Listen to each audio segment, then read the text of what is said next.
Legends, we are here for you. Aggressively pursuing victory over injury. Learn more at andrewsportsmedicine.com. And knocked down again. That was Christian Miller. It's time for the Miller's Edge with four-time SEC champion and two-time national champion Christian Miller. Once again with Christian Miller taking him down. Here is college football playoff national champion Christian Miller on Tide 100.9 and 12:30 a.m. WTBC.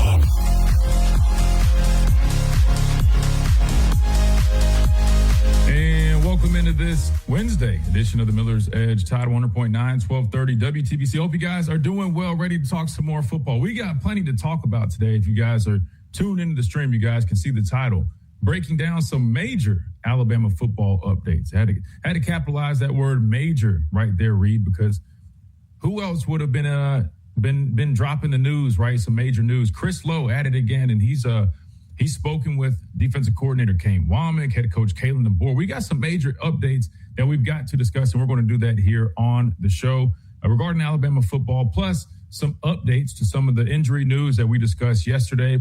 Not so great updates, just to sneak peek that. We'll discuss that and more coming up here in a moment. We did have the Ryan Grubb press conference yesterday that we never really got to listen to, so I think early on we'll try to listen to that because there were some interesting answers, I guess you could say. Not necessarily interesting like anything crazy, Reed, but I know he did mention that, hey, we could have our starting five for the offensive line very soon coming up, so we'll definitely discuss that and maybe listen to that interview real quick as we get rolling on in the show. And I believe, speaking of Kane Womack, he should be speaking to the media today. So shout out to Wyatt. He got that interview for us as soon as possible yesterday with Ryan Grubb. So I think maybe we'll have that same deal today. So we'll have plenty of press conferences to listen to. We're going to break down some major news coming from Chris Lowe and On 3 after speaking to the staff regarding Keelan Russell and a number of other things.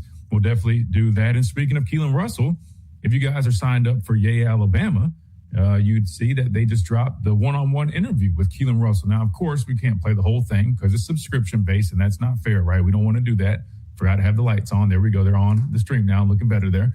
But there were a couple little things I think we could probably play from the interview just to preview it. And, of course, you guys want to catch the full interview, go ahead and check it out at Yay Alabama. Subscribe, sign up, whatever it's called there. $5, I think. Really good deal. Definitely worth it. And you'll get access to all those videos and articles that they've been dropping left and right, Reed. I mean, I feel like they've really turned up the heat, man. Maybe they listened to some of the criticisms that we had. Again, they're very friendly criticisms, but I'm just saying, like, hey, man, you want people to pay some money, man. You gotta give the folks something, right? You got to incentivize it. You know what I mean? It can't just be just an article here. Ever since they hired Andrew Bone, I'm not going to lie. We're not going to talk about the other stuff that's gone on over there, but ever since they hired Andrew Bone, he's been on fire, man. I mean, there's like article after article and video after video. So definitely think it's worth checking out if you guys haven't already. So we got plenty of content we're going to break down and discuss here on the show today as we continue counting down towards the season. Again, Alabama is 10 days away. Shout out to Crystal, our countdown tracker here in the chat, from taking the field versus East Carolina, which means we got to start breaking down some football tape, right? We got to start talking about East Carolina. So I need to get on that. I promise. It's going to happen sometime this week when I tell you again, I've got a lot of things left, right. I'm being pulled everywhere right now.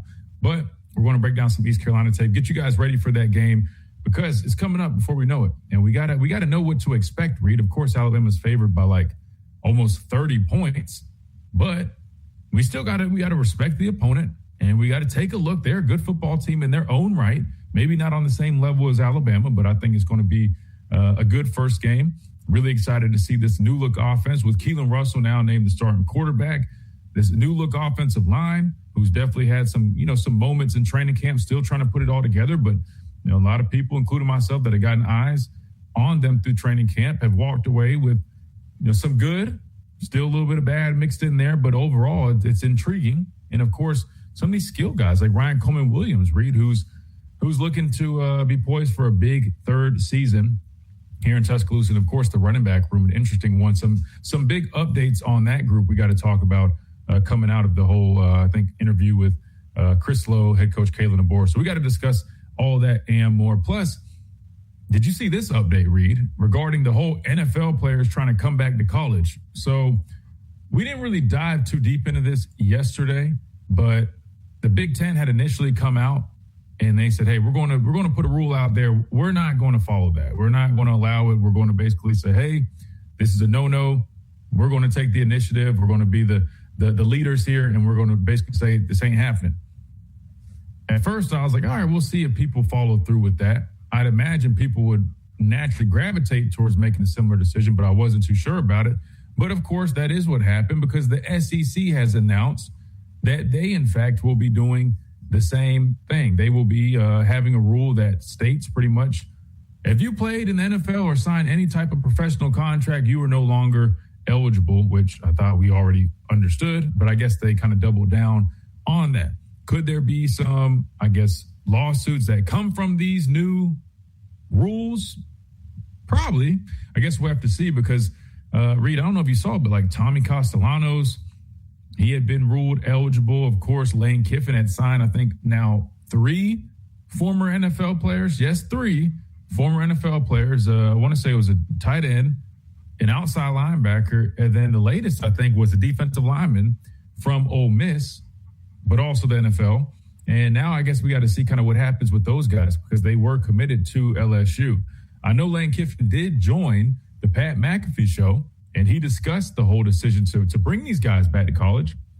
And if I remember what he said correctly, it was basically on lines of he's not really a big fan of it, but, you know, it's kind of part of it right now. Similar to, I guess, what Ryan Day had to say. This, again, was before, I guess, all these rules had come down from these conferences. So we have to kind of see how it plays out. I don't really know. I do know we have our official lawyer joining the show tomorrow, and he would probably have the answers to all these questions. So we'll try to answer some of them today. And, of course, we'll circle back with Adam Lamparello of Lamparello Law Education and Advocacy tomorrow to get some answers on the latest when it comes to NFL players trying to make their way back to college football. 10 days before the season starts, really a few days before the actual season starts because week 0 is this weekend. Speaking of Lamparello Law, if you guys are in need of any representation, you're looking for a lawyer to represent you in a first-class manner and at an affordable rate, 100% discount, according to Adam, for Alabama fans. You clearly can't beat that. Check them out. Lamparello-law.com is where you go to their website. You can sign up for a free consultation, learn more about what they do, not just representation, whether it's a criminal defense matter, academic misconduct, NIL, all that good stuff, but also they offer a number of services for high school, college, and graduate students, whether that's academic and career planning, subject matter mastery, or exam and test taking preparation. We know how important that is. So make sure you guys check them out. Lamparello-law.com is the website. Again, that is Adam Lamparello with Lamparello Law Education and Advocacy, the official legal representation here on the Miller's Edge. We got to hit our first time out when we come back. We dive into some of these major updates regarding Alabama football, Reed, some injury updates, some talk about this football team and kind of where they're at 10 days away from East Carolina, according to defensive coordinator Kane Womack, according to head coach Kalen DeBoer, who spoke with Chris Lowe of On3. I did reach out to Chris. Hopefully we can get him on the show sometime soon, maybe this week, maybe next week, to get him to discuss some of these developments that he's been keeping track with. All that coming up right here on the Miller's Edge, Tide 100.9, 1230. Music by McKay Harrison. Food, drinks, and more at Primetime After Dark. Friday from 5 till 9 p.m. at Primetime Men's Clinic, 69 North in Northport. Tide 100.9 Tuscaloosa weather. Here's your Tuscaloosa and West Alabama forecast. Sunshine here through the afternoon, 94. We'll see pop-up showers and storms developing through the afternoon. Storms will fade away through the night tonight, cooling down to 73. Thursday, warm and sticky, 92. Scattered showers and storms. And sunshine with an afternoon storm chance on Friday, 92. The weekend looks dry now, 94 on Saturday, 93 on Sunday. Richard DeWething at the Weather Channel for Town Square Media, Tuscaloosa. It's 91 degrees in Tuscaloosa. Stay locked in, Tide fans. This is Tide 100.9 and 1230 AM WTBC, the home of Alabama Crimson Tide sports.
into this Wednesday edition of the Miller's Edge, Tide 100.9, 1230 WTBC. All right, so we're going to talk some of these major updates when it comes to Alabama. But first, let's give this quick update on the whole NFL to college pipeline that they were trying to construct, Reed, 2 weeks before the season started. And since you just tagged us in this, we're just going to hit this note real quick and we'll circle back to it later. But the SEC did come out and they, I guess, put their own rule out there, Reed, right? That says, I put this on the screen so you guys can read it. If you guys are watching on our stream, again, check us out at the Miller's Edge on all streaming platforms if you guys prefer a live video outside of radio. This is what the SEC said. Following meetings with the presidents, chancellors, and athletic directors of the Southeastern Conference, the SEC will enforce the following policy. An SEC institution is not permitted to have an athlete on its roster who has previously declared for the NFL, NBA, or WNBA draft and did not appropriately withdraw, signed a contract with an NFL or other professional football league, NBA/G League, or WNBA, or affiliate team, or been listed on an NFL or other professional football league, NBA, G League, or WNBA, or affiliate roster. The commissioner is authorized to enforce this expectation with penalties. So that was with penalties against member institutions, right? So this is within the SEC. Now, that was yesterday. That was the initial, whatever you want to call it, right? I guess the initial statement that they put out. A lot of people were thinking, okay, maybe they're just doing that to try to keep up with the Big Ten. But what does that actually mean, right? They can talk all they want, Reed, but where's the action? That's what we're looking for, because we've heard a lot of talk over the last couple of years and not enough action. Well, here comes the action. Thank you to Reed for sharing this with us.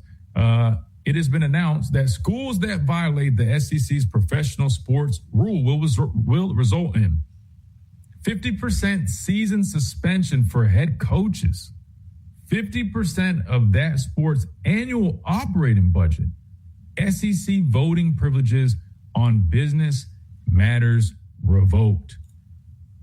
I'm just going to be honest, Reed. Those sound like some stiff penalties to me. I mean, 50%, brother, that's 50% on the sport's annual operating budget. I mean, think about how critical that is to Alabama football's lifeline, right? I mean, like the operating budget, cutting that by 50%. I mean, and then the head coach's suspension. I mean, it says that will include all coaching, recruiting, and administrative duties. Punishment is similar to the one the NCAA has in place for ghost transfers or players who leave one school for another without entering the transfer portal, which, to my knowledge, we haven't really even seen that. And maybe that's because of these stiff penalties. So hopefully this is enough, Reed, to deter people from going forward with this. And the reason I say going forward, because Lane Kiffin already has 3 guys committed, clearly. Clearly he was on board with it until now. I don't know what his decision is going to be now. I guess we have to see. But it also mentions, according to On3, that Notre Dame also has said that it agrees with both the Big Ten and the SEC. I know somebody had asked about the ACC and Big 12. It does say, additionally, Big 12 athletic directors met Tuesday and voiced unanimous support for a ban on professional athletes returning to play in the conference. So it sounds like the Big 12 is now on board. I don't know kind of what the next steps for them is, but the ACC is not mentioned just yet, but I would imagine that they will be following suit as well. One thing that I want to point out, Reed, at least for me, that stood out, is this didn't just target the NFL.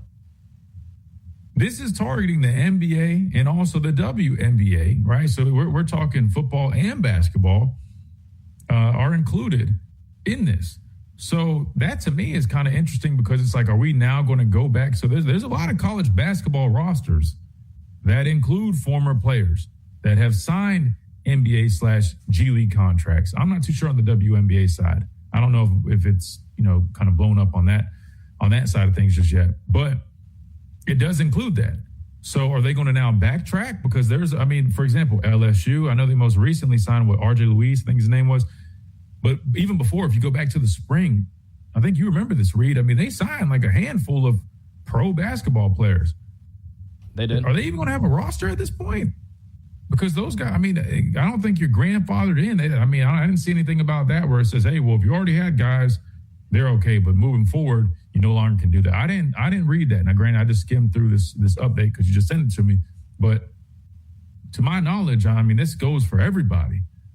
Sounds like the right move, in my opinion, if you really want to block this. I think that's a stiff enough penalty. I don't think LSU is willing to add 3 guys to their roster in exchange for 50% of their operating budget and having Lane Kiffin suspended for 50% of not just coaching, but also recruiting and administrative duties. To me, I don't think it's worth getting tied in defensive line and an outside linebacker. I mean, maybe they desperately need it, but if the sacrifice is Lane Kiffin in 50% of the athletic budget for that sport, highly doubt they follow through with that. Reed, before we hit this timeout, because we got some major updates to cover with Alabama football, any thoughts on this? Do you think this is enough with the SEC and what they've done to prevent the flow of NFL players coming back to college and NBA? Oh, yeah, it is way more than enough because now, they set a principle to the point where, I mean, I don't know in what instances you do accept these penalties because they are so severe. Like, I did not know, initially, like I said, I was just scrolling on Twitter, seeing if anything, the latest or really anything at all, and I saw this, and, I mean, all I see from the headline, at least, is just 50% season suspension. So I'm thinking that's just in the case of, games, right, which is already bad in itself, but if we're talking operations in general, I mean, it just keeps getting, worse and worse and worse to the point where I don't think there really is any reason, unless your entire roster from head to toe is filled with pro players. I don't think anyone would accept these rulings. I can't think of anybody, but I guess if you get desperate enough and you want to risk it, I mean, good luck. But I think the 50% operating budget being slashed, I mean, dude, how would you even operate? Especially if you're a major program. I mean, I don't know if people understand how much it costs to operate, right? And when we say operate, this is not just like game day operation. We're talking recruiting. I mean, all that is included. Everything. Yeah. I mean, everything is under that umbrella. So good luck with that. I don't know. It's going to be very interesting to see the response of LSU head coach Lane Kiffin, who was kind of pioneering this whole thing. He had the first NFL player commit, had his list up to 3 commits from the NFL. Sounds like that's not going to happen. Or sounds like there could be some lawsuits coming. That would be the next thing I could think of, which we'll talk with Adam tomorrow about this. Could these players now sue the SEC and try to fight for yet another TRO or injunction to override this rule? And it's just going to be a cycle or a loop, Read, where it's just, I guess, how do you put it? I guess it would start with the rule or law said, lawsuit comes. New rule or law said, another lawsuit comes. Who knows? We'll keep up with it. We got to hit a timeout. When we come back, we're going to talk these major updates regarding Alabama football. Some major injury updates we got to discuss. Some major updates regarding this football team now that QB1 has been named. Keelan Russell, officially starting quarterback. Kalen DeBoer spoke about him, but not only him. Defensive coordinator Kane Womack raving about the guy after having to game plan against him every single day in practice. He's racking up the rave reviews right now, reading. He's also done an interview with Yale, Alabama. We'll listen to a quick snippet from that interview and hear from the new starting quarterback, Keelan Russell. Of course, if you guys want to listen to the full one, go subscribe and check out Yale, Alabama. But we'll play a quick little snippet from that interview. All that coming up right here on the Miller's Edge, Tide 100.9, 1230 WTBC. Quick timeout. We'll be right back. Do you have cracks or potholes that are dragging down your property's appeal? Hey, I'm Christian Miller, and at Asphalt Restoration, we transform driveways and parking lots with expert repairs, new paving, or resurfacing. Fast, durable, and family-owned quality that you can trust. Don't let small issues turn into big expenses.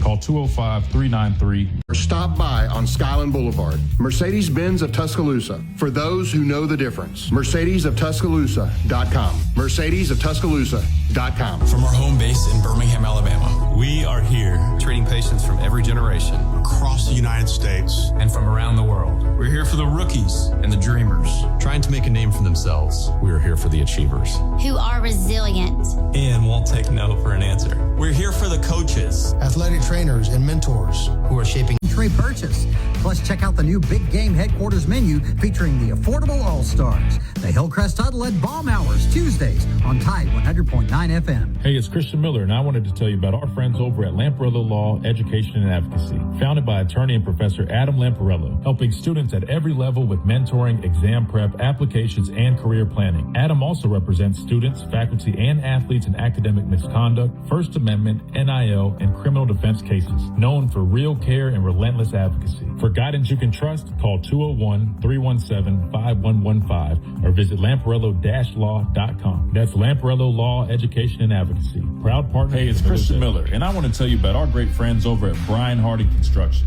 Located in the heart of Tuscaloosa, Brian Harding Construction is woman-owned and strong as steel. A specialty manufacturing firm with expertise in structural steel fabrication, ASME code piping and vessels, CNC machine work, welding, laser cutting, pipe fitting, industrial maintenance, and crane rentals. With a proven track record of over 30-plus years of experience, no one is better fit for the job. For an evaluation, contact Brian Harding Construction today at 205-752-9611. Again, that's Brian Harding Construction at 205-752-9611. From Tuscaloosa to the world, download the free Tide 100.9 app for all the latest on Crimson Tide sports.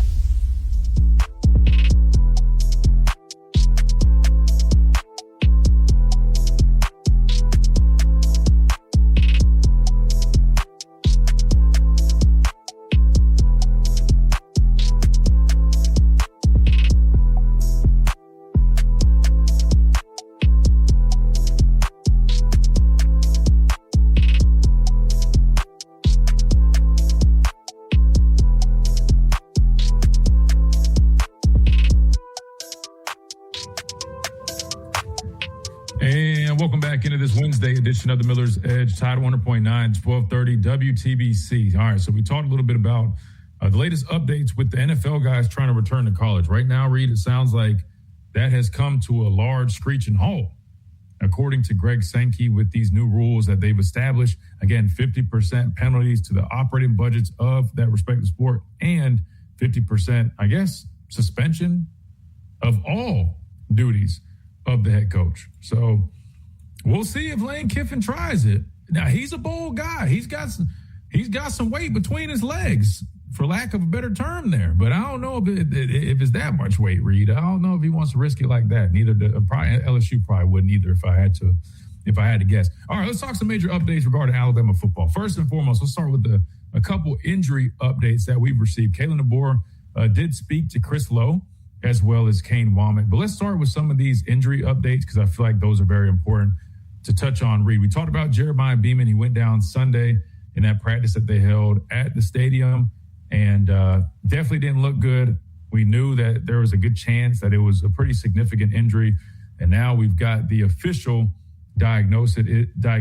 It is yet another ACL injury for Jeremiah Beeman, which awful news, man. Like what this means for Alabama, all that stuff to the side, what it means for him. I mean, I can't imagine the disappointment, the frustration that he's going through. I mean, I've dealt with what was deemed a season-ending injury, and I understand the grueling rehab process and the long road ahead. That's one thing. But when you're talking about a young man who last season was playing some dang good football, man, some really good football, the optimism was really high about his contributions. He goes down with a season-ending knee injury, and then literally almost a year from that same date, right? I mean, only within probably, a week or two, he suffers the same injury, same ACL injury that he suffered the year prior, and will be out yet another season. So with the 5-for-5 rule, you can't really recover this year. It's just kind of going to be a year that is lost for him, and I hate that. He's a third-year player, which means last year they didn't have the 5-for-5 rule, Reed. So I want to say last year was quote-unquote recoverable, unless the new rules kind of just got rid of that. Regardless, he should have at the minimum 2 years left of eligibility. There's a chance maybe 3 if last year he's able to get that back somehow with lawsuits. I wouldn't be shocked if he can find a way to do that. But again, we're praying for him. I hate it for him. But I do know, number one, he's in great hands. Jeff Allen and company. Dr. Kane, I believe, performed the procedure. He's the one that's done all my work right? It sounds like I've gotten cosmetic surgery. I haven't. It's all from football. But Dr. Kane and company are responsible for my body. That sounds kind of crazy. All right, anyway, they're great. They're the best in the business, right? They work with football. They do WWE. They do everybody. They are the best in the business. So he'll be in good shape, and I do believe that there's a good chance that he'll be back stronger, better than ever the following year. And I would imagine, he's going to have a chip on his shoulder. You take football away from somebody not once, but twice, 2 years in a row, man. I can only imagine that fire that he's going to have. So we're going to be rooting for him through that rehab process. And we'll have to see, because we do know Noah Rodgers also did suffer a knee injury back in spring. Now, again, I don't anticipate he's not going to play this season, right? It's way too close to the season. That timetable, we can try to rush things, but that's unfortunate. That's out of the picture. But I do feel like with him kind of already knowing what this process is like, barring any other things coming up, I think he'll be able to kind of get back to work and return to form when that time comes. So we're praying for him in the meantime. What does this mean for Alabama? We talked a little bit about that yesterday, but just to recap, they are pretty deep at that position across the defensive line. If you're talking about specifically at nose, Terrence Green, he's been getting the reps with the ones. So I would say Beeman was definitely more of kind of a rotator at that spot. Bingley Jones has played some nose. He definitely has worked at the 3-tech as well. They've really been, pleased with what they've seen out of him. He's an experienced player. So between those two guys, and also a young guy like Steve Boomwah, this could open the door for him to get some more reps. And we've been raving about the upside that young man has. So, again, I hate that it comes from another guy getting injured, but we do know this is a next man up business. And if Steve Boomwah is, in fact, the next guy up, at least going from like a 3 to a 2, and he's going to get more reps this upcoming season, Reed, I think that's going to be huge for his development. And with the upside that he brings, he could end up kind of having somewhat of I wouldn't call like a breakout year, because to me, I feel like breakout year is like you break out and you're talking about you're a starter type contributor. Who knows? Maybe he does reach that point, but I'm just saying, if he's just kind of like a heavy contributor and definitely has some decent stats. I don't know if I would call it like a breakout year, but you get the point. He could go from maybe just kind of filling in here or there and still develop into like being a meaningful rotational piece on this defensive line that is causing havoc out there. Yeah. I could see a world where that happens. Yeah, I'd probably call it like maybe major growth, I would think, like within his role. Yeah. Yeah, I think that's a little bit more accurate. To me, breakout is kind of like breakout is what Yonze had last year. Breakout is where Yonze Pierre was, splitting time with Quay Russaw. People expected him to definitely contribute, like he was going to play. And then his reps dramatically increased. We heavily depended on him as the guy to get to the quarterback, and he stepped up beyond that. He registered like 8 sacks, multiple tackles for loss. As a matter of fact, another thing we're going to talk about today is Todd McShay loves Yonze Pierre. Loves Yonze Pierre to the point where he compared him to one of the greatest players that played at Alabama. So to me, that's a breakout year. I don't know if we see that in Steve Boomwah's future right now, at least. But anyway, I think he gets a lot of reps coming off of this. Some other injury news and updates that we do need to cover from the latest that we've heard from Kalen DeBoer actually comes the running back position, Reed. And this one's not too good either. But definitely not as bad. Running back E.J. Crow, who we've been keeping an eye on. I'm going to use this graphic real quick. This is from Kyle Henderson, Bama Football on YouTube, by the way. He just made this graphic, and it kind of illustrates this. Oh, okay, it's not on the screen anymore. Let me pull that back up. Anyway, basically what it is laying out the latest injury report, and I think it makes it easy for you guys to follow as I talk. So, again, shout out to Bama Football on YouTube. Kyle Henderson, this is his graphic that he made. Noah Rodgers, by the way, we also did see him in practice, I think in yesterday's highlight video that they released. Reed, I don't know if you've seen it. I'm going to put it on the screen here in a quick second. He looks good. He looks way ahead of schedule, and that's what Kyle has written under his name right there, ahead of schedule. He's definitely ahead of schedule. I'm not going to lie. I'm kind of shocked at how well he's moving around right now. We now know Jeremiah Beeman is out for the season. A.K. Deere, the new timetable, that has kind of moved up a little bit. Not necessarily moved up, but he's expected around late September. That is something to keep note of. Again, he was having a very strong camp. That would put him back before that big gauntlet that Alabama has coming up, a little bit of that midpoint of the season. But E.J. Crowell, this one was a big update that I wanted to hit on because a lot of people just assumed, okay, We know he's banged up, but what's the extent of it? Nobody really knew. A lot of people started to speculate that it probably was more of a situation where, hey, he's banged up, but probably they're being a little bit protective with him. They're probably trying to preserve him because they know, hey, we're going to be able to depend on this guy. We know what he brings to the table. Maybe that's kind of the play here. Might not necessarily be the case because now Chris Lowe is actually reporting that it's somewhat unlikely that he's back for game one full strength. That doesn't mean he couldn't really be a go. It sounds like he'll probably be like a game time decision. Could he give you a few snaps here or there? It sounds like he potentially could, but more than likely, I think they're anticipating him really being back for week 2 on the road against Kentucky. I thought that was pretty significant because it's like, man, that he could be getting his first snaps on the road in the SEC game. Would have loved for him to be getting reps during training camp, even back in the spring. Would have loved him get his feet wet against ECU, kind of to get his confidence up, especially that he's been hurt.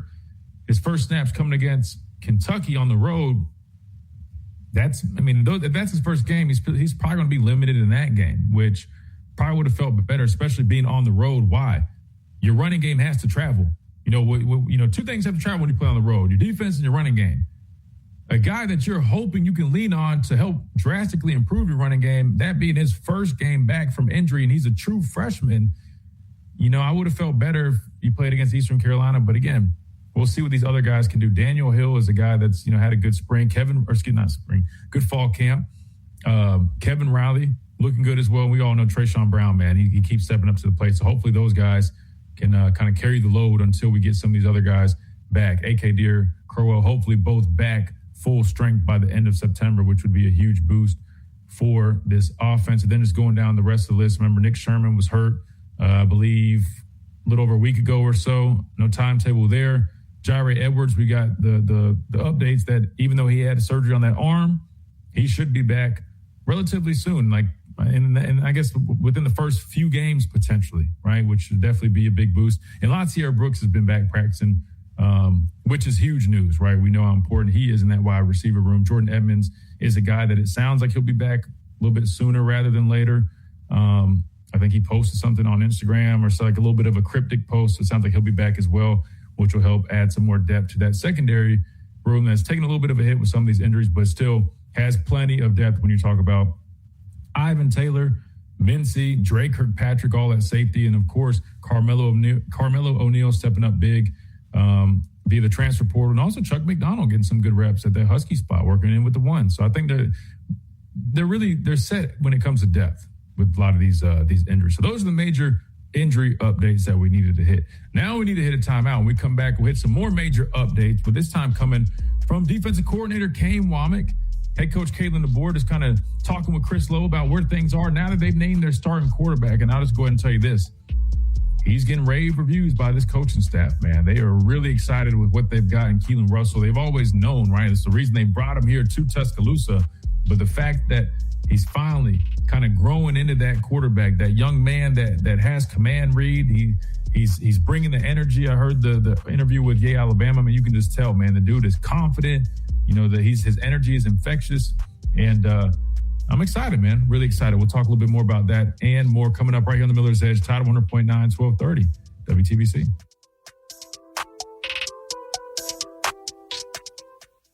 Do you have cracks or potholes that are dragging down your property's appeal? Hey, I'm Christian Miller, and at Asphalt Restoration, we transform driveways and parking lots with expert repairs, new paving, or resurfacing. Fast, durable, and family-owned quality that you can trust.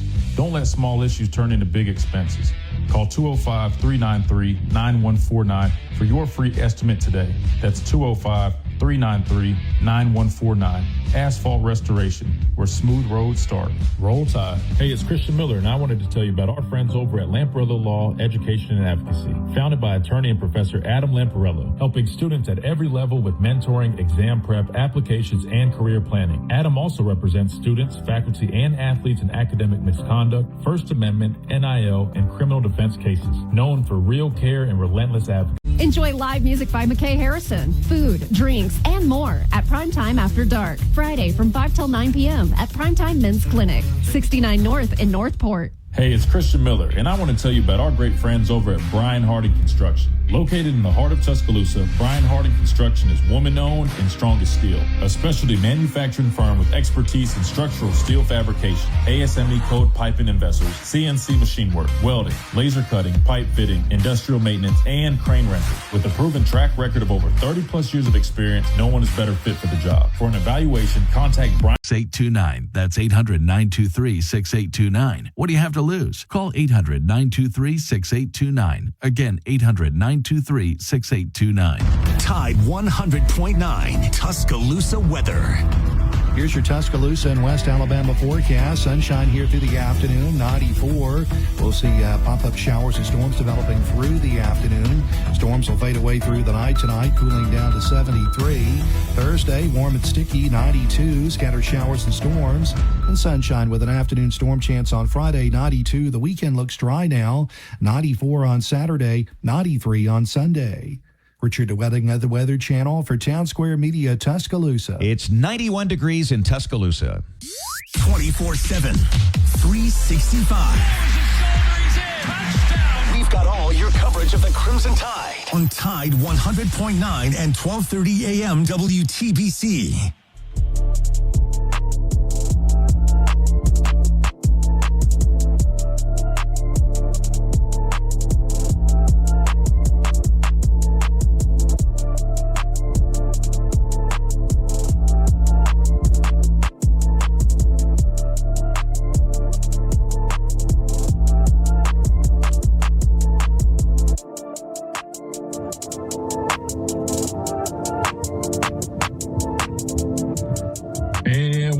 Into this Wednesday edition of the Miller's Edge, Tide 100.9, 1230 WTBC. We just talked the latest major updates regarding injuries, right? Again, a lot of the offensive guys appear to be somewhat ahead of schedule. Only one was, I guess, Crowell. That one is a little bit, I guess, of a, when I say a little bit of a blow read, I don't want to be dramatic, right? I mean, sounds like he could potentially be ready for week one, but more likely week two is going to be when he's ready to roll. But to me, I'm just like, man, like it feels like every time you're like, okay, we're going to get a chance to see him, I feel like it just keeps getting delayed. It feels like Grand Theft Auto's release date. You're looking forward to it, and then they just keep delaying it over and over. But who knows? You know, I mean, delayed doesn't mean denied. My dad used to always say that. But two, I don't know. Maybe that means it's going to be the buildup is going to be even better. Maybe that means when he does finally get healthy and shows up, he's going to be ready to roll, and it's going to be one of those moments where he just breaks free, and then we just look back and be like, man, this is what we've been missing out on. I don't know. Some of these other major updates. This is also coming from On3. Chris Lowe spoke to Kalen DeBoer, also spoke with Kane Wommack, and he talked a little bit about a number of things. So I'll just kind of read through this article. They talked about the injury stuff we just hit on with AK Deer, missing a few games, but they did say it's not going to be 5 or 6 games. So again, should be maybe up to 4 games is kind of what we gathered from that. He did mention how excited he is about EJ Crowell. He said, I've seen enough in fall camp to know. So maybe it is a little precautionary, but maybe also it's not. But clearly the head coach is saying, I've seen enough to be excited about him. So clearly this guy, I mean, he's as advertised. We just haven't really gotten to see that. Maybe that won't come until week 2.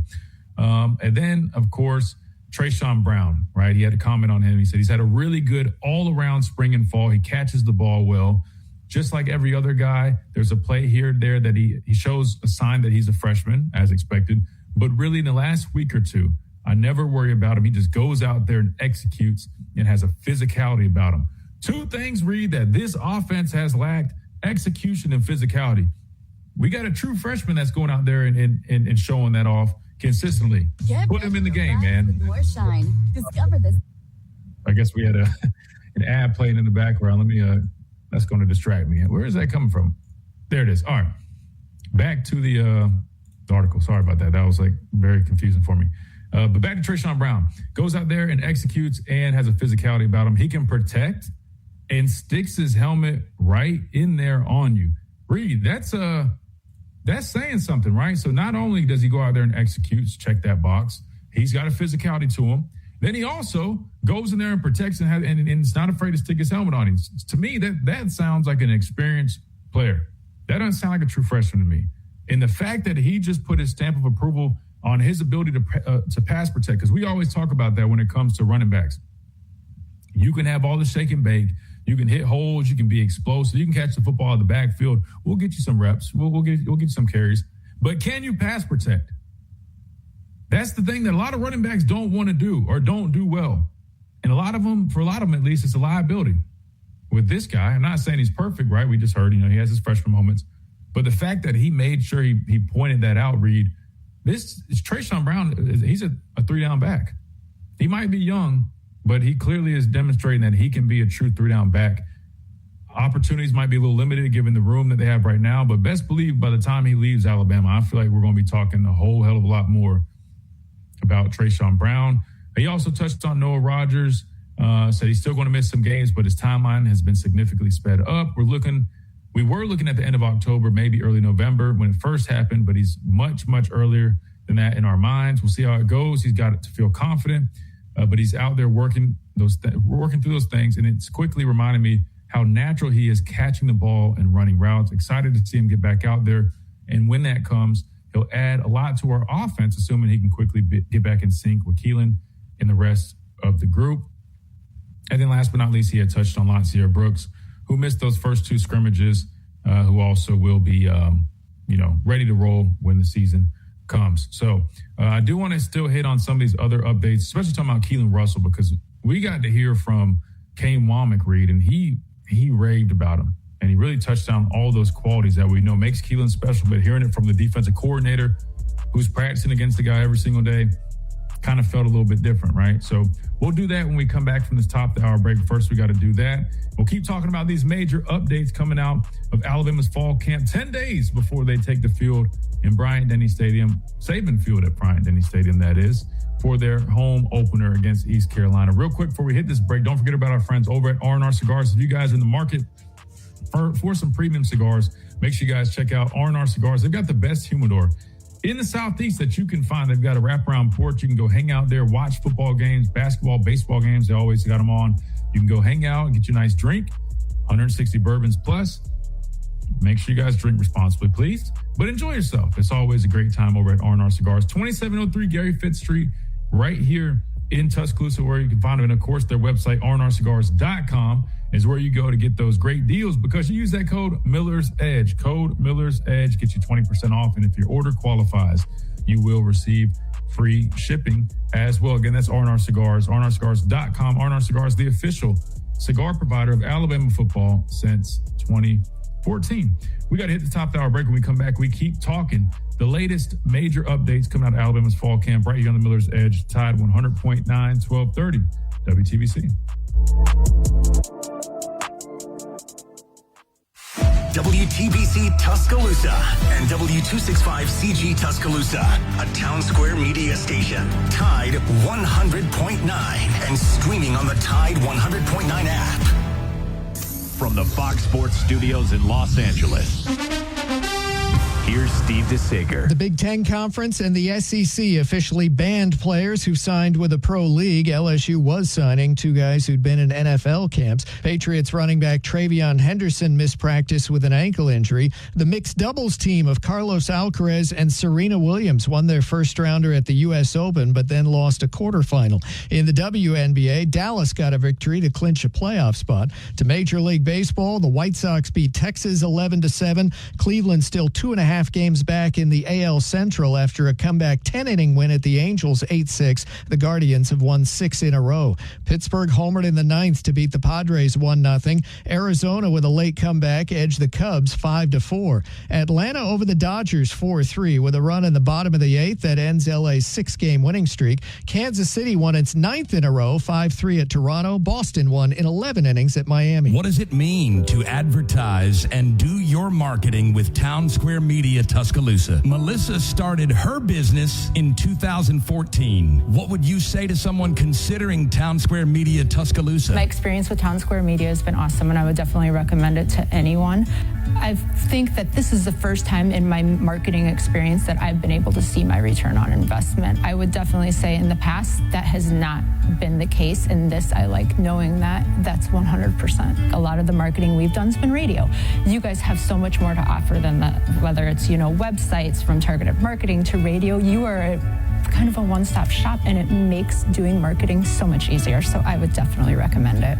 For more info on marketing with Town Square Media Tuscaloosa, call 205-345-7200 or click on Advertise with Us on our website. Hey, it's Christian Miller, and I wanted to tell you about our friends over at Lamparello Law, Education and Advocacy, founded by attorney and Professor Adam Lamparello, helping students at every level with mentoring, exam prep, applications, and career planning. Adam also represents students, faculty, and athletes in academic misconduct, First Amendment, NIL, and criminal defense cases, known for real care and relentless advocacy. For guidance you can trust, call 201-317-5115 or visit lamparello-law.com. That's Lamparello Law, Education and Advocacy. Proud From partner our home base in Birmingham, Alabama, we are here treating patients from every generation across the United States and from around the world. We're here for the rookies and the dreamers, trying to make a name for themselves. We are here for the achievers, who are resilient and won't take no for an answer. We're here for the coaches, athletic trainers, and mentors who are shaping the next generation of legends. We are here for you,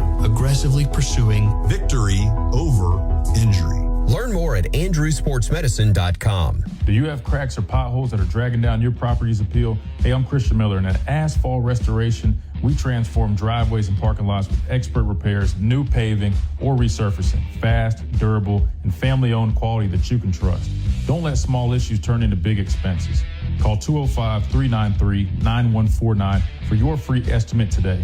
That's 205-393-9149.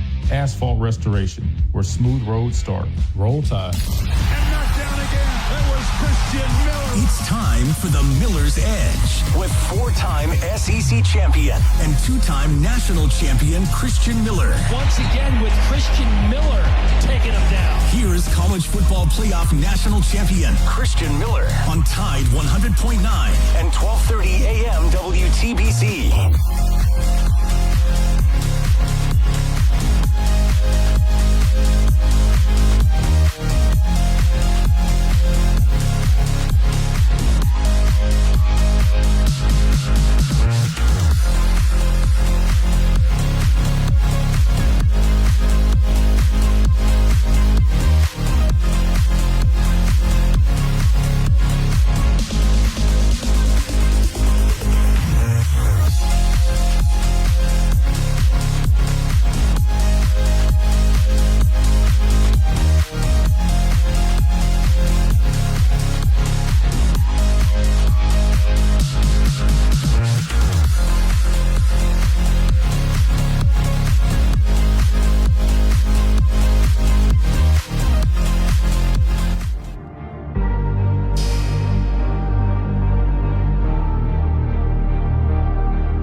Wednesday edition of the Miller's Edge, Tide 100.9, 1230 WTBC. We're talking the latest major updates coming out of fall camp here in Alabama. We got some new starter news that's just dropped.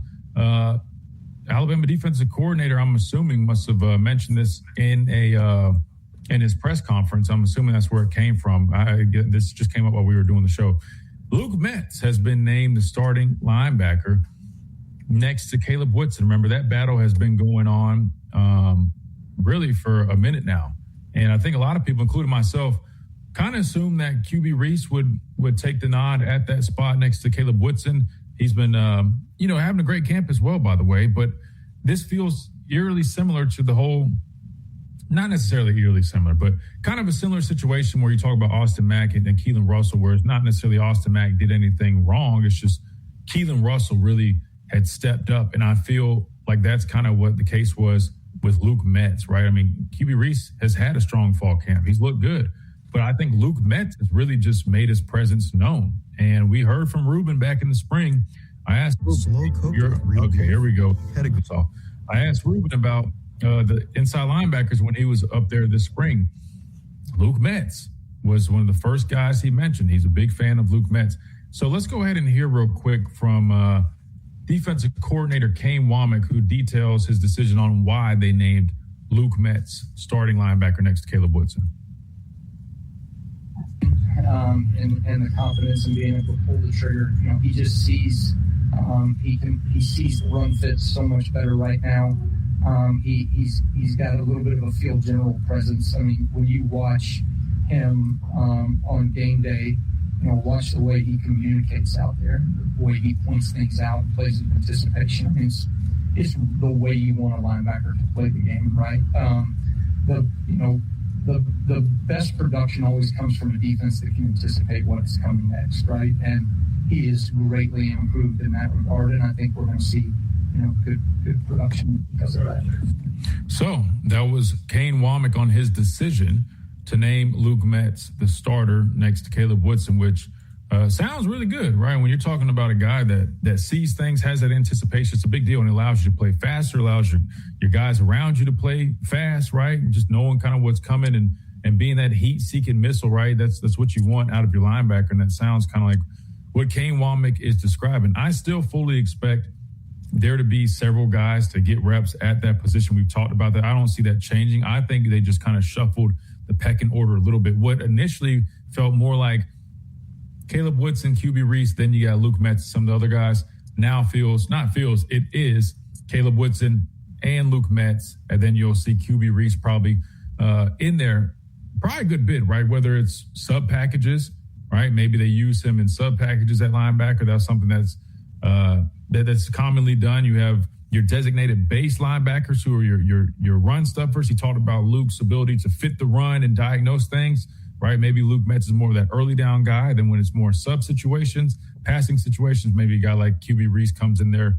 Who knows? Regardless, I think you're going to see at least 3, maybe even 4 guys, because they've talked about that. Just last week, he was saying they expect to kind of have a 2-deep at the linebacker spot and having those guys all contribute. So congrats to Luke Metz, Reuben Foster's, I guess, favorite linebacker. At least back in the spring, that was his guy. And he said that white boy is cold. I think those are his words. So now, if I would have said that, then I'm like, I'm like racist, that white boy. No, but well, I'm not the biggest fan of using terms like that, because it is it is what it is. But again, when Reuben said it was clearly funny. Now listen, but what you got to find too deep. You got to find too deep, because you spent a lot of the first hour talking about and updating injuries, and they're going to happen. So the team that sustains, the team that plays the best football during the course of a season is going to be the team a lot of times that's talented plus stays healthy, or have guys that can step in and play and those meaningful downs, and that's what you're doing. I mean, it's like, I got to put this team together, and I got to figure out who are the top, I don't know, let's say 60, 70 guys that I can count on, whether they're playing, QB1 or linebacker 2 or DN3, whatever. I got to identify these guys, and I got to build my roster based on that. And these are going to be the guys that I'm going to battle with now. And that's what they're doing. And then when you talk about these linebackers, for me, you got to have guys, one, that's going to have to play, because your rotations are going to be big, especially when you're playing now in these offenses that are playing fast. They sped up the game. Guys going to get winded. They're going to get tired. So you're going to have to send guys. You think about those years when y'all had rotation. Y'all could send forward a whole different group in there. And the coaches felt like there was no drop-off. And I think that's what Kane Womack is trying to build there at Alabama. So that's good news, that if you got a couple of guys that can play at a set position. So I like that. I'm still interested to see about this defensive line, the pass rush. What is that really going to look like when they start to play live bullets? Again, I'm holding my judgment based on the East Carolina game. I think that'll be a good opening game for them. That's not going to be Northern Illinois or Lafayette. That's going to be a good challenge for them, especially early on in the season. I think we'll come away knowing a lot more about who this team is, what their identity is, or at least trying to be. So I'm looking forward to that. But yeah, and I think it's too, Christian, at linebacker. I mean, you mentioned base. Base used to be, we called it regular back in the day, your regular package, whether it be a 3-4, 4-3. your base is pretty much nickel now. Now you might have a regular package, so regular becomes like nickel. Nickel becomes like regular. Because everybody you play is just 3 wide, 4 wide. Nobody playing 21 personnel, two backs and a tight end, or 12, one tight end, 2 back, which we call regular packages. They're 11, 1 back, 1 tight end, 3 wides. I mean, that's now your regular package. So that has to be your regular defense. And those positions have changed what you're asking guys to do. And the running game out of that has become so expanded now. And it's not so much the physicality in the run game. And that's why I continue the last 10 days listen to these coaches, and especially Ken Womack. The word that he has used more than anything for me that I've closely paid attention to, these guys, they fit. They kept saying fit. And which tells me, one, that they were terrible at it last year because the run defense wasn't that good. But they're looking for guys that just know where to go, being in that right position, being in that right gap.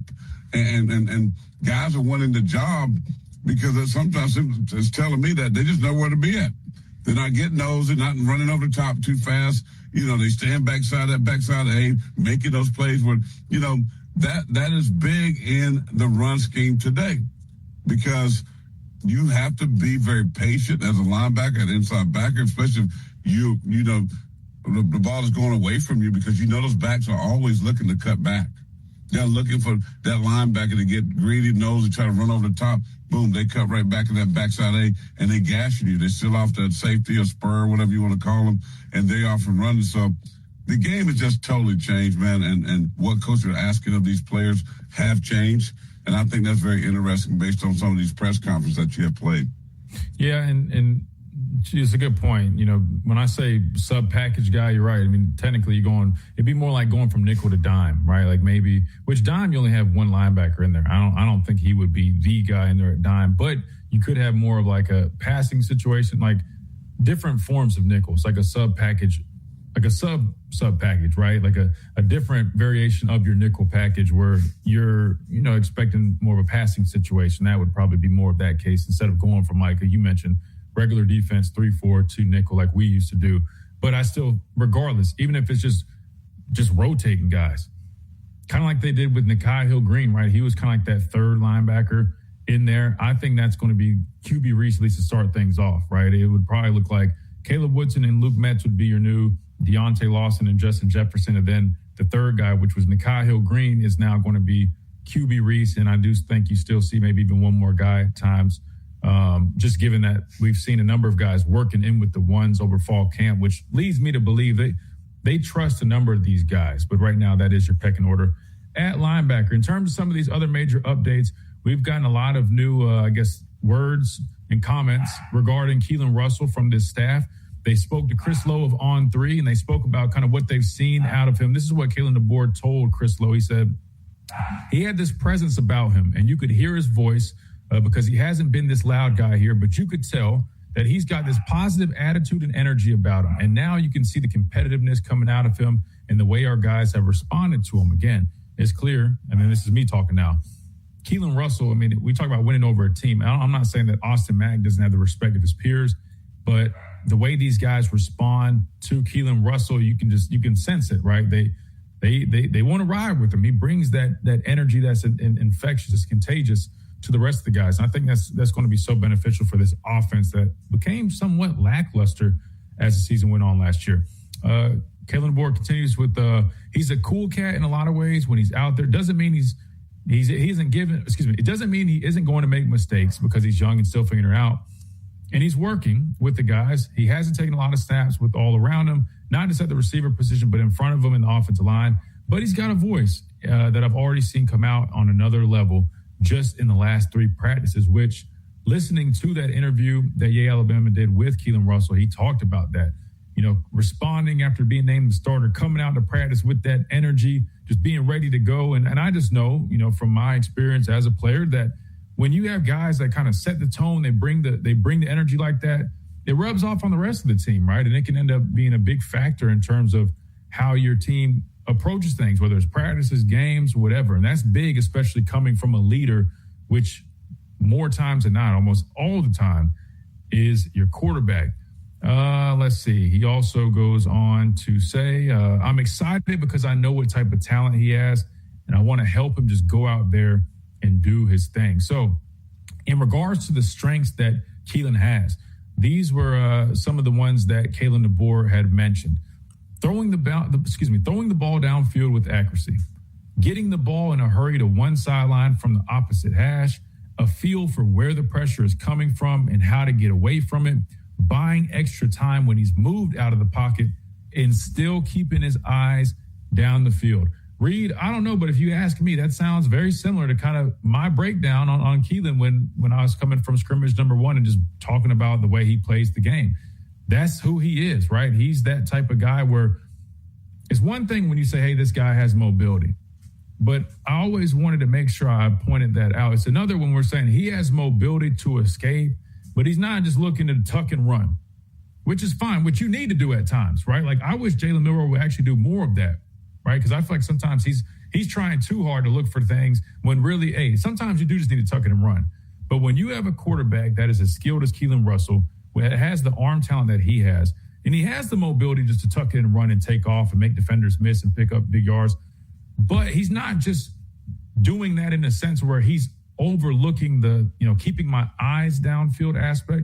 That's one thing I always notice. When he's escaping from people and he's moved out of the pocket, he always has his eyes downfield, which is very important for a quarterback because you'd be shocked. I mean, there's going to be opportunities if you keep your eyes downfield and you have that discipline and you have good chemistry with the receivers. They know how to move around and get open. He always does that. So Kalen DeBoer is mentioned that. And that's a big deal. But of course, he led with the accuracy, especially downfield.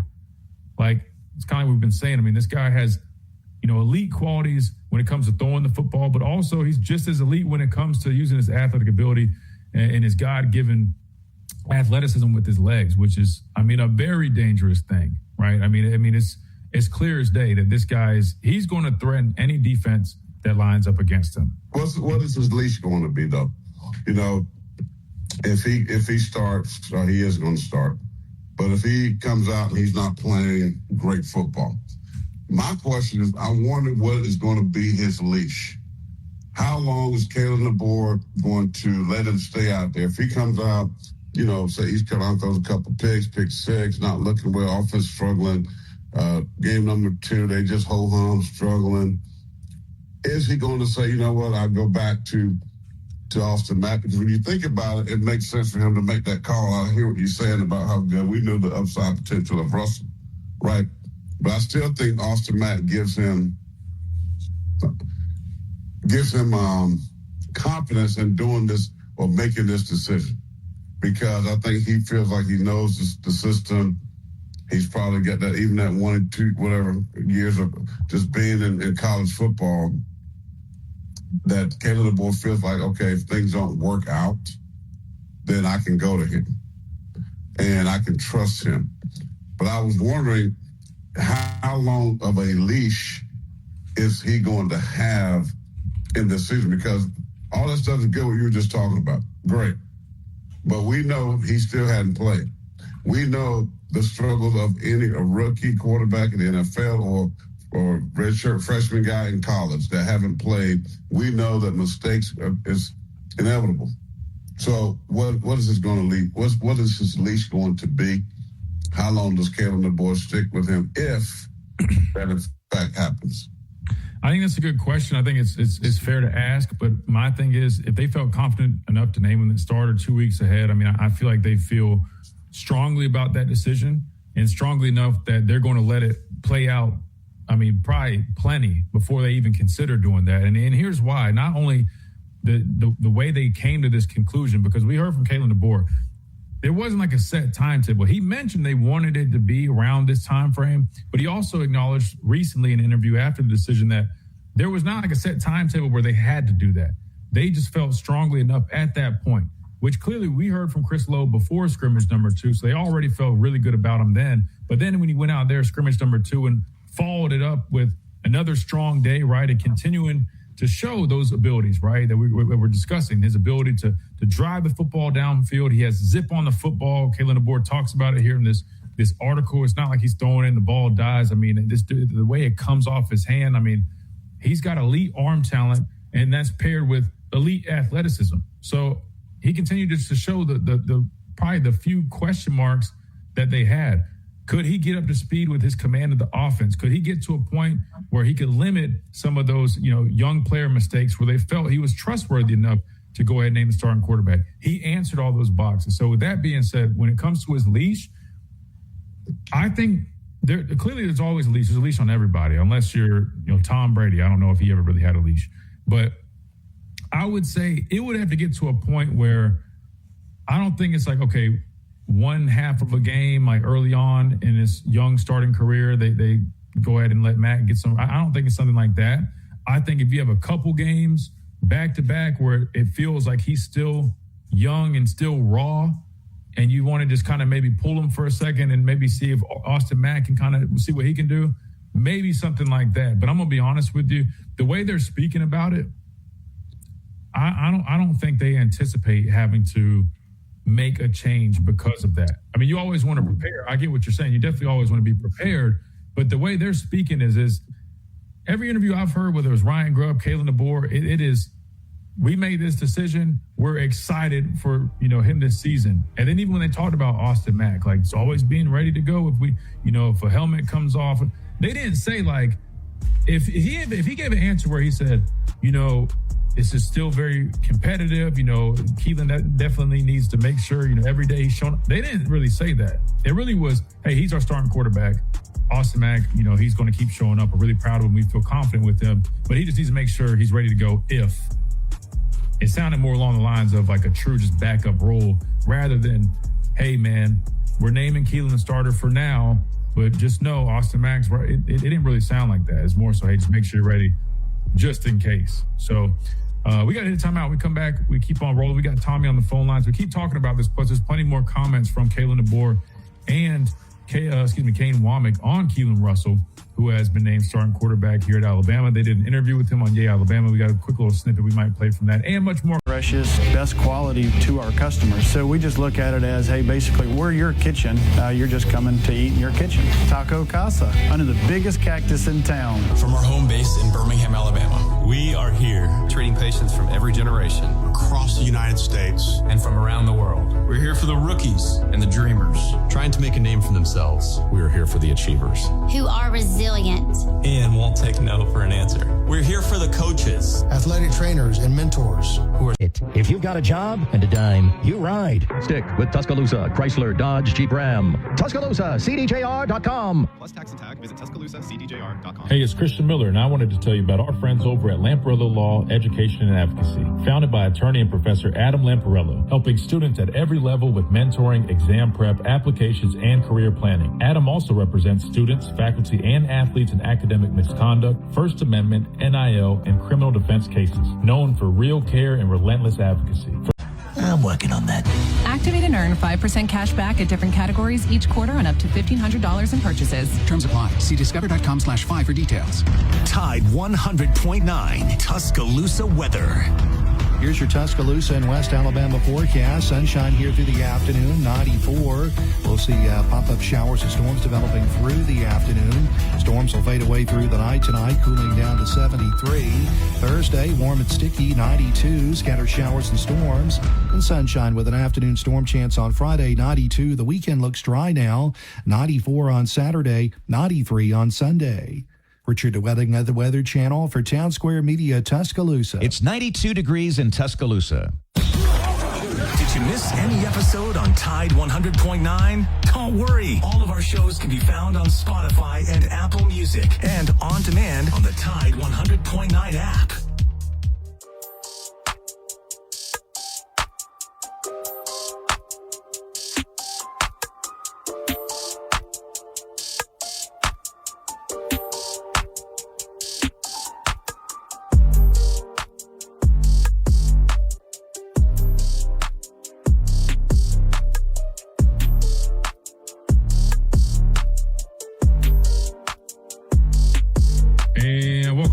Wednesday edition of Miller's Edge, Tide 100.9, 1230. WTBC talking the latest up updates regarding Alabama football coming out of fall camp. We've been talking plenty about the injury updates. Again, just to recap, if you guys are just tuning in, major, I guess, news with Jeremiah Beeman, who came Womack, Alabama defense coordinator, just talking about. We got his press conference pulled up courtesy of the University of Alabama. Listen to the first few moments of that during the timeout. But Jeremiah Beeman ended up re-injuring that same ACL, and he will be out for the season.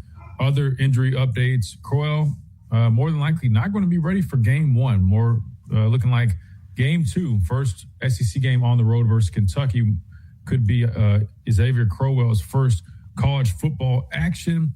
Sounds like A.K. Deere should be ready probably, I guess, towards the end of September. And then Noah Rogers ahead of schedule. And if you just watch the practice videos, he looks really good going through drills. So those are some of the latest injury updates.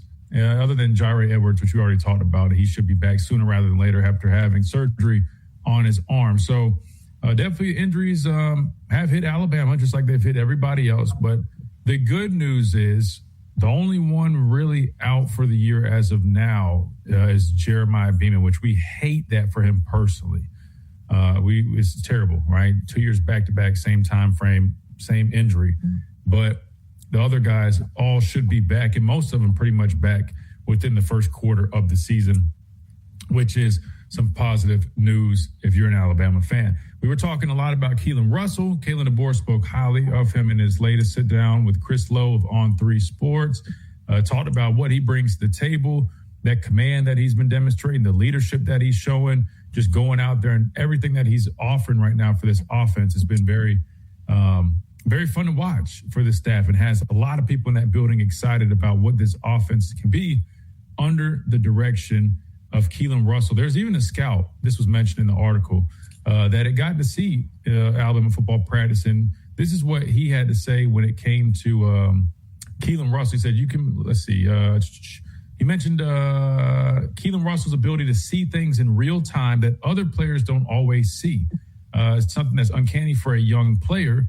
And he also said you combine that with his arm strength and ability to create with his legs, and you've got a pretty special player. So DeBoer also mentioned that Russell's athleticism is just a bonus, and that he's a quarterback that can make every throw and then be a weapon in the running game when the situation calls for it, which means the staff is clearly optimistic, right? Remember, this running game was 125th ranked nationally last year, and that's why I've been confident that just adding that wrinkle, right? Because remember, the year before with Jalen Milroe, and I'm not saying they're going to use him like Jalen Milroe specifically, but when you had a quarterback that was dynamic enough to include in your running game, +1 run. Now with him, they ran, quarterback power, draw, things like that, working the perimeter. I mean, he was, I think, their leading rusher.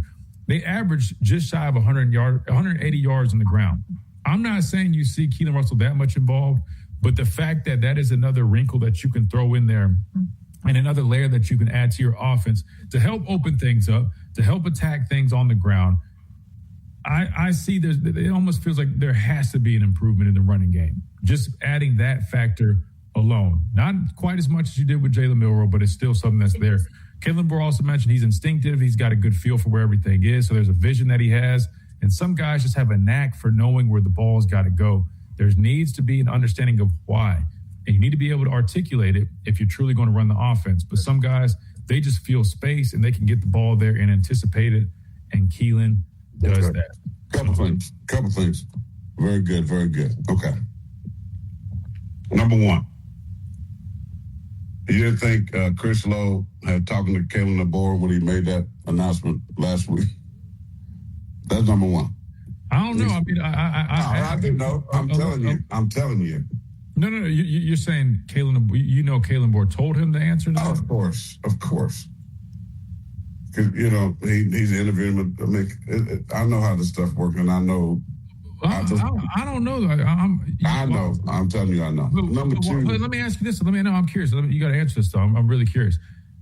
Why would he give him that to break before he's even had a chance to talk to his team? That don't make much sense to me. What coaches will do is they'll throw it out there and have a guy like Chris Lowe who's extremely credible. Right. Put it out there, and what they're looking for, coaches, what they're looking for is the response of the fan base. right? What's going to be the temperature? Just by him saying, even though I told you the other week when myself personally talked with Chris. So that's my good friend, I told you. And I don't read the text, obviously, but I said read between the tea leaves on the show. It's already done. I remember I said, you can take it to the bank. No. We knew. No. Okay, we knew that. No, we knew that part. But I'm saying, I didn't know if you're saying, for a fact it was Kalen that told him that. Of course. And that's why Kalen doing an interview whenever it was, the day yesterday. So, okay, beside the point, when Chris says something, take it to the bank. That's number one. Point two, I don't care what this dude can do. Okay? As far as accuracy, as far as having that it factor, just knowing where, that's all good traits for a quarterback. We know that. Those are dynamic things.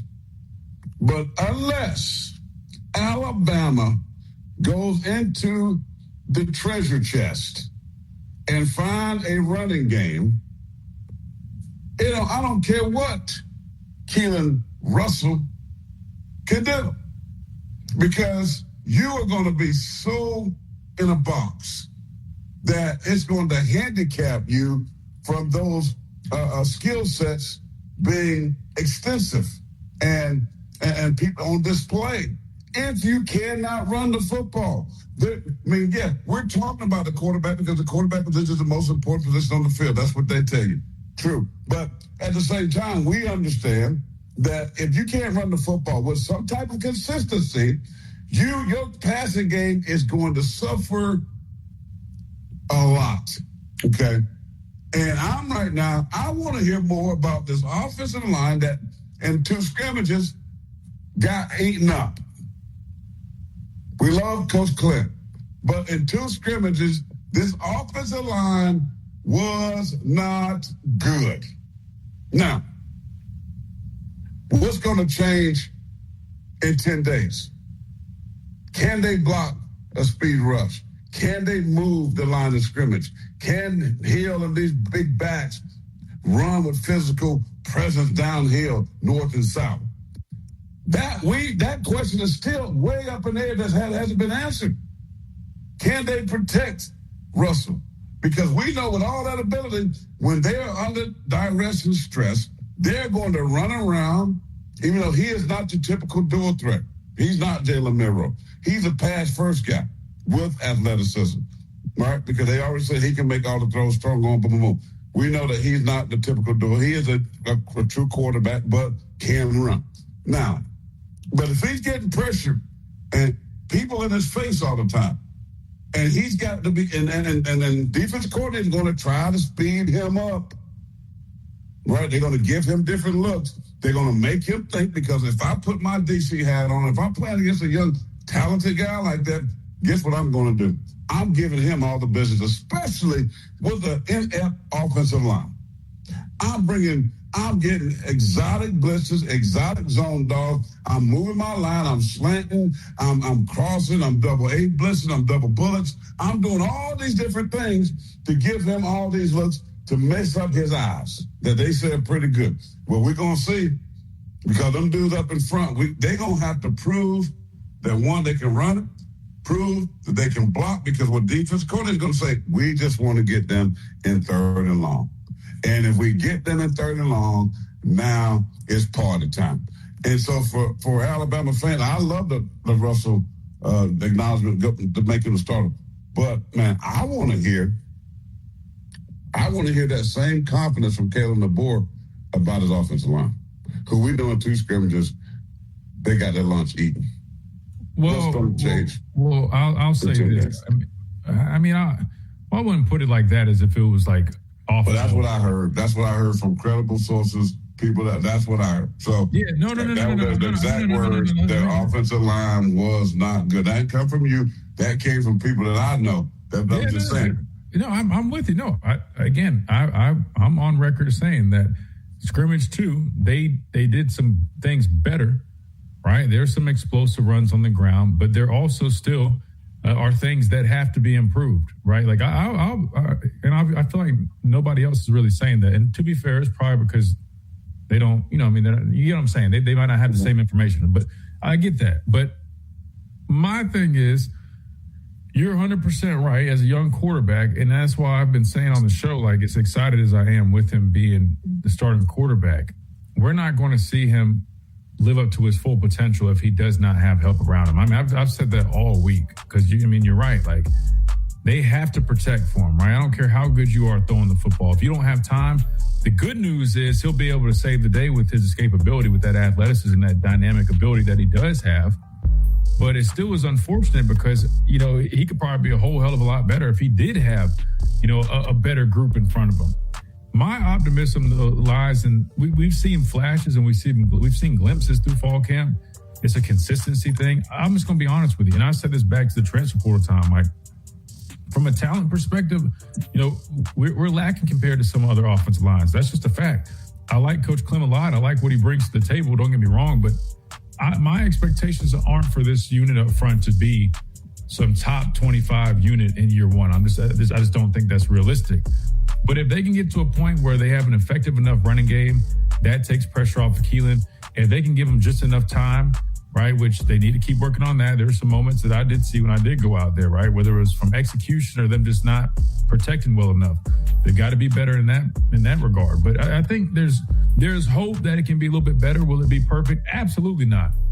Like, I'll be the first one to tell you, it's not going to be. There are still reasons of concerns for the offensive line, without a doubt. But it's encouraging that they at least have shown some flashes. Even if you just look at the running game, like, they've made some plays on the ground during fall camp.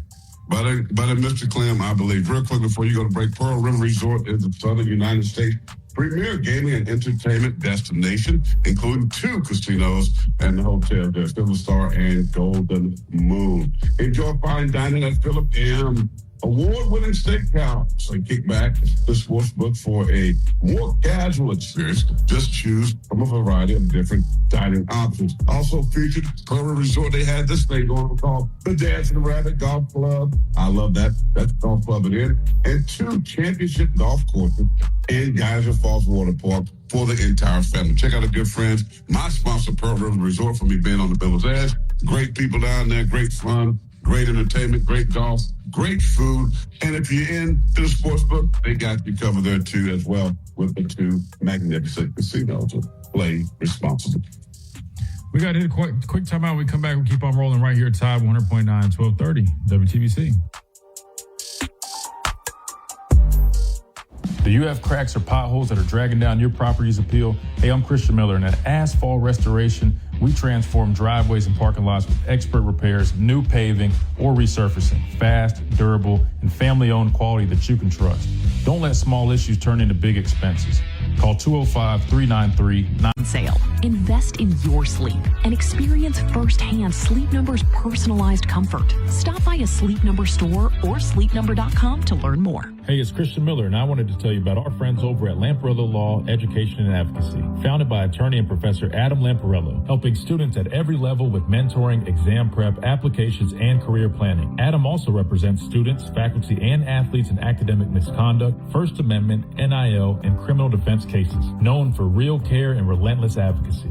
Purchase. Plus, check out the new Big Game Headquarters menu featuring the affordable All-Stars. The Hillcrest Huddle at Bomb Hours, Tuesdays on Tide 100.9 FM. From our home base in Birmingham, Alabama, we are here treating patients from every generation across the United States and from around the world. We're here for the rookies and the dreamers, trying to make a name for themselves. We are here for the achievers, who are resilient and won't take no for an answer. We're here for the coaches, athletic trainers, and mentors who are shaping the next generation of legends. We are here for you, aggressively pursuing victory over injury. Learn more at andrewsportsmedicine.com. Your front row seat to all things Alabama. Tide 100.9 and 1230 AM WTBC, the home of Alabama Crimson Tide sports.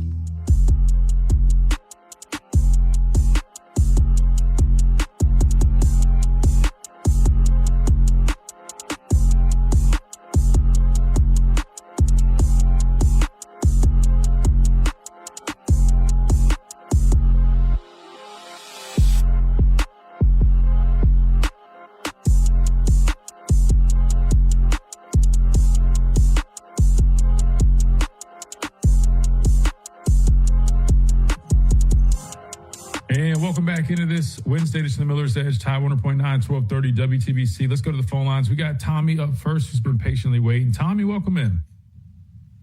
Hey, guys. Good, Tommy. How are you, man? Doing all right? Yeah, I'm hanging in there. I'm having taken treatment this summer for my myasthenia. And it affects my speech a lot. That's why I haven't been calling in much. So, oh, man, I'm sorry to hear that, man. Just want to say hi to you and glad. I'm looking forward to it. I'm looking forward to the end of the season. So, let's see what happens. Absolutely. Well, Tommy, how you doing, buddy? I'm hanging in there on the men's cup somewhere on my spirit and stuff. So, I pray that you help, the Lord will help you get your speech back and hang in there, keep believing, which I know you do, man. We love you over here, bro. You're one of our favorite people down in Romulus, and I just pray that you get all that back. I live confident so I hope to see you at the South Carolina game with her. So, oh, yeah. Go ahead, Tommy. I hope to see you at the South Carolina game. You want to go to the South Carolina game? Is that what you said? I am going. I'm not. It's well, I'm going to have to go up. I'm going to be there for the South Carolina game and working with Mr. Levy about a book signing there for that game. So I look forward to seeing you, man. When you hang in there, stay strong and keep believing, man, that you get through this, okay? Take care, brother. All right, bye. We appreciate you, Tommy. Good stuff, man. I hate to hear that his speech is kind of struggling right now, but that's our guy, man. You know, Tommy's he's a soldier. He's been listening since day one, man. So we always think I hate that, bro. I just I hate that. I couldn't make it. He mentioned what it was. I remember last time he sounded like he was doing better when he called. So I need to check. He sounded actually a little bit better last time. Every third word. Last time it sounded better. Like I'm saying than it always had been. It sounded better. I forgot what he said. What it was. If you know how to pray out there, chat 100.9. You know, y'all heard his voice, Tommy. You know this is like family in the Sports Talk Radio. So we definitely touch and agree that we pray for his healing, his recovery in the name of Jesus, that he'll get through this. And nobody loves Alabama more than my man Tommy from Rama. So Tommy, shout out to you. Know that I'm here in South Carolina, brother, and the show, we're praying for you. Absolutely. We got to hit a quick timeout. We come back. We keep on rolling, keep talking some. Enjoy live music by McKay Harrison, food, drinks, and more at Primetime After Dark. Friday from 5 till 9 p.m. at Primetime Men's Clinic, 69 North in Northport. Hey, it's Christian Miller, and I wanted to tell you about our friends over at Lamparello Law, Education and Advocacy. Founded by attorney and Professor Adam Lamparello, helping students at every level with mentoring, exam prep, applications, and career planning. Adam also represents students, faculty, and athletes in academic misconduct, First Amendment, NIL, and criminal defense cases. Known for real care and relentless advocacy. Always no work and all play at Silver Star and Golden Moon Casinos. So come on, leave it all behind and head to Pearl River Resort. From our home base in Birmingham, Alabama, we are here treating patients from every generation across the United States and from around the world. We're here for the rookies and the dreamers, trying to make a name for themselves. We are here for the achievers, who are resilient and won't take no for an answer. We're here for the coaches, athletic trainers, and mentors who are shaping the next generation. Bluetooth kits, and so much more. If your golf cart needs repairs, the pros at Dixie Custom Carts can handle the job. Dixie Custom Carts, Greensboro Avenue in Tuscaloosa. Hey, it's Christian Miller, and I want to tell you about our great friends over at Brian Hardy Construction. Located in the heart of Tuscaloosa, Brian Harding Construction is woman-owned and strong as steel. A specialty manufacturing firm with expertise in structural steel fabrication, ASME code piping and vessels, CNC machine work, welding, laser cutting, pipe fitting, industrial maintenance, and crane rentals. With a proven track record of over 30-plus years of experience, no one is better fit for the job. For an evaluation, contact Brian Harding Construction today at 205-752-9611. Again, that's Brian Harding Construction at 205-752-9611. Tide 100.9 Tuscaloosa weather. Here's your Tuscaloosa and West Alabama forecast. Sunshine here through the afternoon, 94. We'll see pop-up showers and storms developing through the afternoon. Storms will fade away through the night tonight, cooling down to 73. Thursday, warm and sticky, 92. Scattered showers and storms. And sunshine with an afternoon storm chance on Friday, 92. The weekend looks dry now, 94 on Saturday, 93 on Sunday. Richard DeWething of the Weather Channel for Town Square Media, Tuscaloosa. It's 92 degrees in Tuscaloosa. Breaking news, bold opinions, and pure Crimson Tide spirit. Tide 100.9 and 12:30 a.m. WTBC.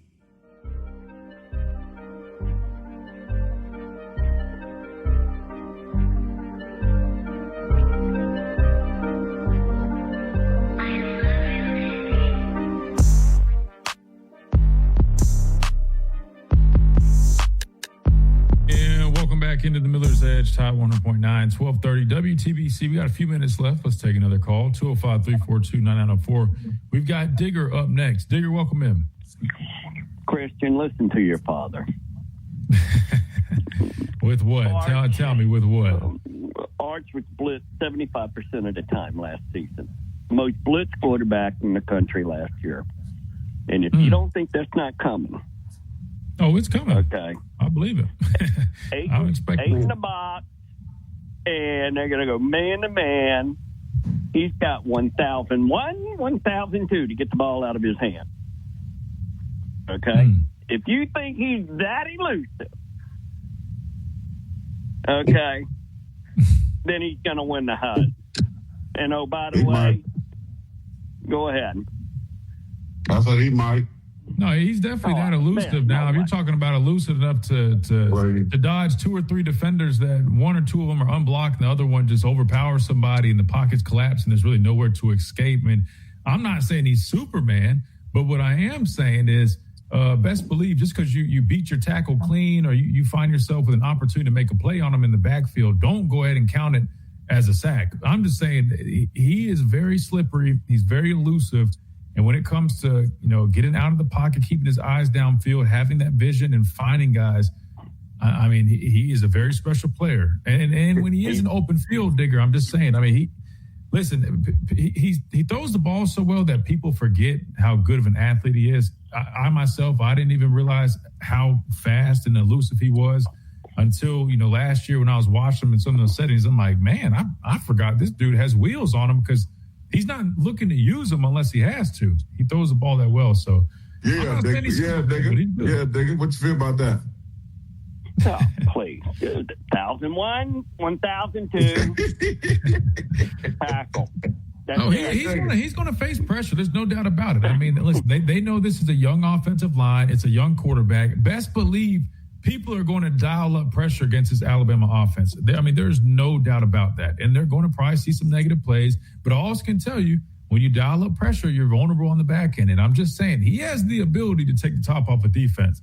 So if you are going to bring pressure, just make sure they get. We're going to do the same. We're going to do the same thing to Arch Manning. We're going to do the same thing to Catholic Manning. Well, hey, look, this is the point I wanted to make. Because look at that schedule. If you don't go 10-2, it's going to be a disappointing year. Okay, and don't forget the freshman wall. Game 5, you'll have a freshman wall, and there's nothing you can do about it. So I'll let you go on that. All right. You got a freshman. You're a freshman caller with that comment. Sound like a rookie. That's funny, man.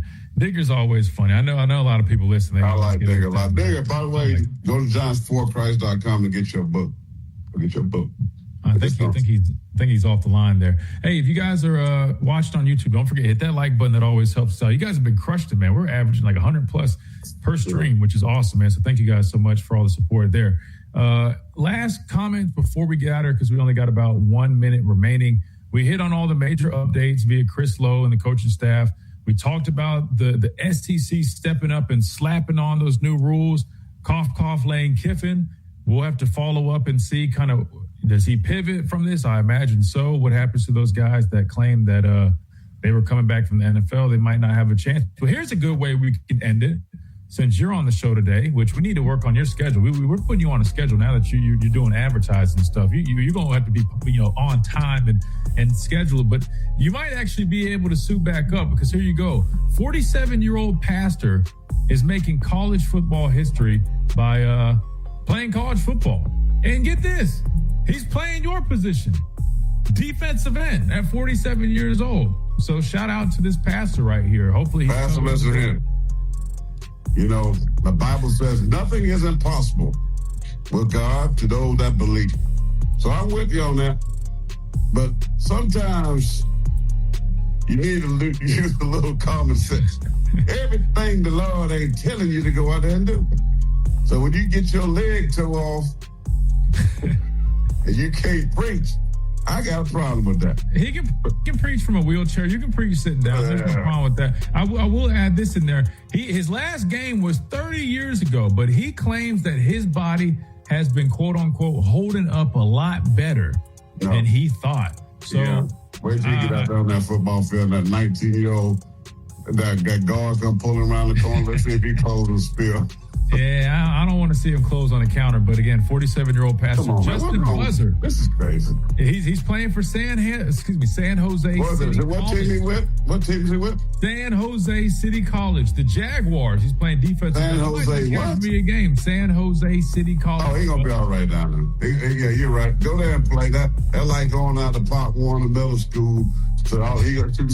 I wonder if his NIL is just tithes. Maybe they pay him with tithes for his. Hallelujah. Y'all go ahead and tithe me right now with this book. Go to giantforchrist.com and order it right there. I'll send you a copy. I've been sending them out. I've been ordering those. Get your copy and tithe me through the book. That's all you got to do. I ain't making no money off about $3-4 a book. So, but it bless you. Thanks for that information. That'll do it for us on this Wednesday edition. We got to get out of here. We'll be back tomorrow on the Thursday edition. We'll have Adam on here. We'll ask him all about the latest with the NFL guys coming back right here on the Miller's Edge.